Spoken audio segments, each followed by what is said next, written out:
Hi, I'm Tim Criswell. I'm the owner of House of Reptiles here in Tigard, Oregon. And I'm here today with good friend Chris Rombo and the assistant manager of the store, Marshall Brooks. And we have heard a lot of fiction over the years about venomous snakes that can be found in Oregon.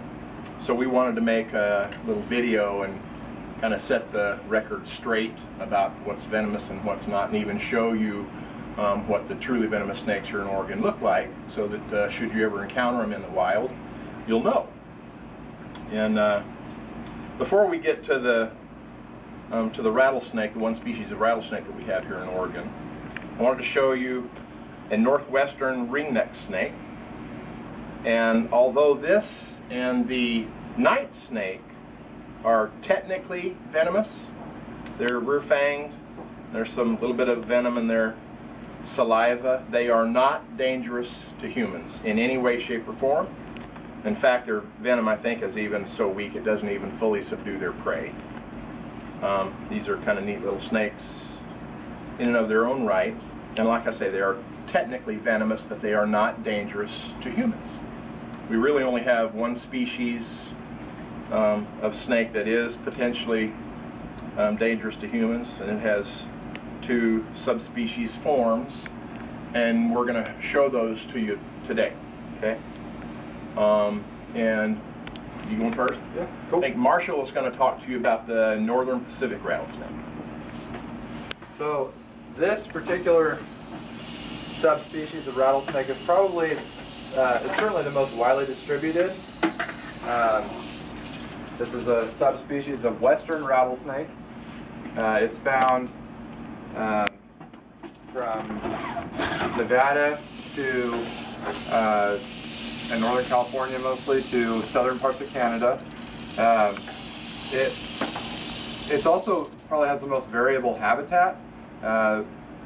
These are found commonly east of the Cascade Mountain Range, but they actually come up into very southern parts of the Willamette Valley. Now, you know, the Willamette Valley is the most populated region here in Oregon, so human beings and habitat destruction have really caused this snake to disappear from the northern part of the valley by Portland, which is, you know, where they used to range. But now you can find them more commonly south of Eugene, and certainly down in southern parts of the state, Grants Pass, Ashland, places like that. A lot of people, I think, probably confuse these with rattlesnakes like timbers and things, because they actually will live in fairly wooded areas. They don't just live in you know, high desert environments, which is what the kind of habitat that you would encounter mostly east of the Cascade Range. This particular animal is Elvis. He's part of our Venomous Reptile Museum. We've had him in captivity for a long time, and you can see that by the amount of buttons that he has on his rattle. He was brought to us by some people who were bird hunters, and they used him to snake train their dogs. He's got a little bit of a scar up, you know, probably about the front fifth of his body or so. I'm not really sure what that's from, but we've had him in our collection for 6 or 7 years now, and he's a good display. He's always on display in the museum, so if you ever want to come see one of our native subspecies of rattlesnake, you can always do so. This is a pretty typical look for these guys. They range a little bit, maybe a little bit darker, a little lighter, and certainly the neonates look a lot different than their adult forms do. They have more contrast. The adult forms tend to kind of wash out in the, you know, greenish brown type coloration. But I think that's all I have to say about this guy. I'll put him back, and I'll let our good friend Chris Rombo talk about the Great Basin rattlesnake. Thank you, sir.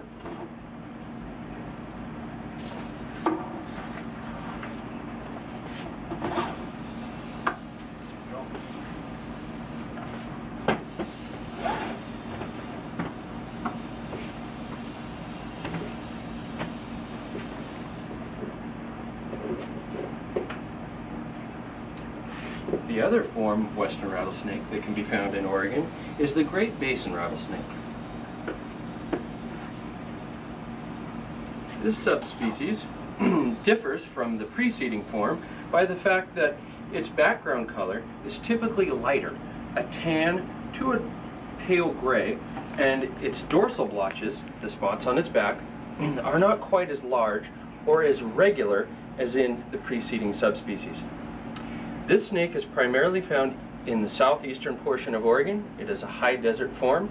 You can find it in sagebrush plains, lava beds, and sandy dune areas. There is a wide zone of intergradation where this form will breed with the northern Pacific rattlesnake, and in so doing produce an animal that is intermediate in color and pattern between the two. Rattlesnakes can be distinguished from all other snakes in Oregon by their thick body, their wide triangular head, vertical pupils, and of course the distinctive rattle on the end of the tail. This rattle is formed by dead scales. A new one is added every time the snake sheds. It's actually not a good way to tell how old the snake is because the buttons, the segments on the rattle, break off frequently. This form is typically retiring during the day and comes out at night to feed on its preferred foods of small mammals, particularly rodents like deer mice and kangaroo rats. It kills these by striking them from ambush and injecting a venom that causes their death, after which it swallows them whole. Rattlesnakes in the wild in Oregon are normally not aggressive and will probably not bite unless provoked. If you see one, all you have to do to be safe is walk away from it.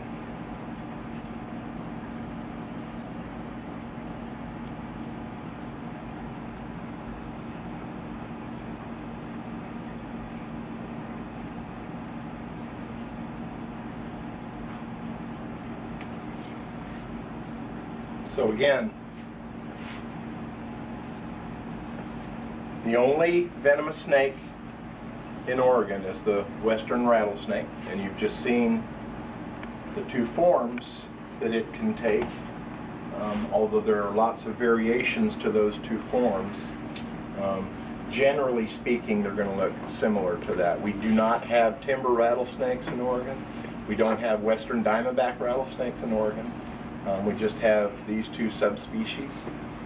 Generally speaking, when people run into problems with them, it's from one of two ways. They've discovered it and they thought it'd be fun to provoke it with a stick or something, and they get bitten.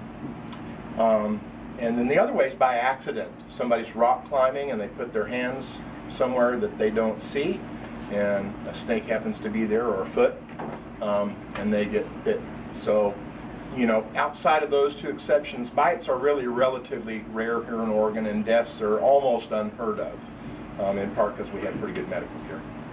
So, hope you found that entertaining. Hope that if you run into one of these snakes in the wild, you will enjoy it for its beauty and its place in the natural world, and then you'll just kind of leave it alone and let it be.